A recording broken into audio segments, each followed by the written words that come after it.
You're watching TelecomTV's exclusive video coverage of the NGMN industry event here in Frankfurt.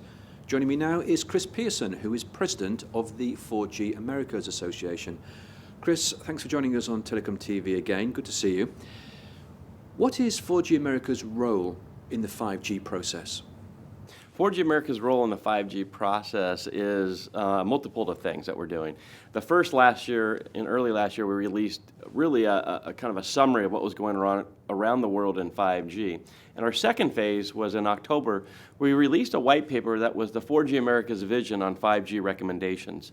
And that was used as input into the NGMN, input into the United States FCC, and many other fora around the world. So what are the specific market requirements of the Americas for 5G? And also, are there major differences between North America and Latin America? Well, it's hoped that the vision of 5G will all come together, and many of the associations are working together.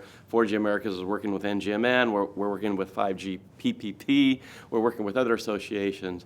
But we're hoping that the vision of 5G in Americas is not a whole lot different, but there are some intricacies when you start looking at what will be the final technical recommendations and how do they play in with the regulatory environment of your region as well as the spectrum requirements in your region. So it is very difficult to understand exactly the final recommendations will be for 5G, although we're hopefully working together at this level now so that later on everything will be converged together.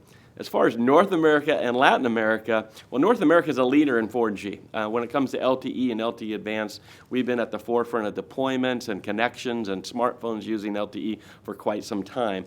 And Latin America is now just starting to really have ubiquitous deployments of LTE. We're starting to see smartphones at a price point where it's being mass marketed, and hopefully soon they'll be deploying LTE-Advanced in more markets. But as far as them being ready for 5G, they're probably ready for the discussion, but they're definitely not on the forefront that North America probably will be when it comes to 5G. 5G doesn't mean that all of today's technology is going to be cast aside in favor of new technology. We're going to be evolving what we have today. So how does 4G Americas see the evolution of LTE?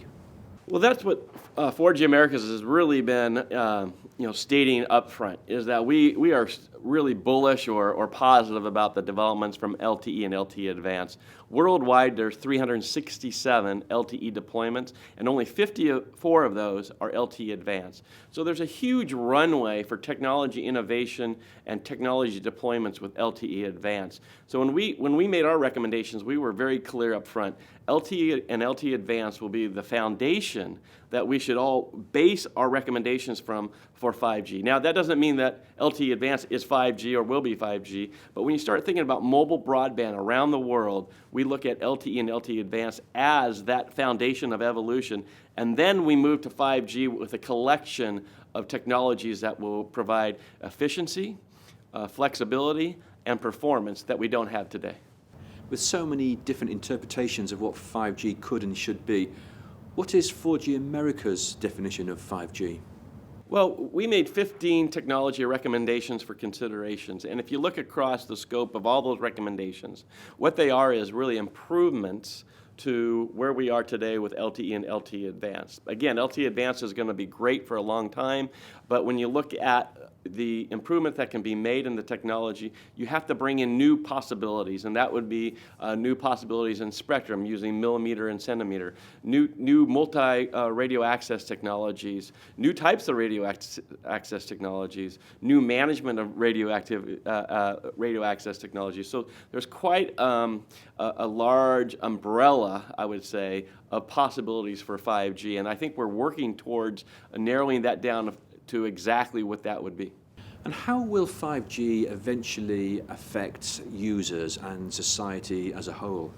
I think it's a lot. I mean, when you get down to efficiency, and performance and flexibility. It's about providing the consumer with everything they want when it comes to mobile broadband or the Internet of Things. And when I say Internet of Things, I'm talking about billions and billions of modules and sensors out in the world that are going to keep us connected and help our lives be much easier as the way we run. Also, when you think about mobile broadband today, we think about mobile broadband really in the places where we have mass deployments of it. But we don't have mass deployments throughout entire regions or countries like we need to have if we really want to connect all the billions of people with mobile broadband around the world. So again, it comes down to what it does for the consumer. Well, when operators can continue to improve in efficiency, performance, and flexibility of their networks, it makes us all connected in more ways than we can ever imagine. Chris Pearson, thank you very much. Well, thank you.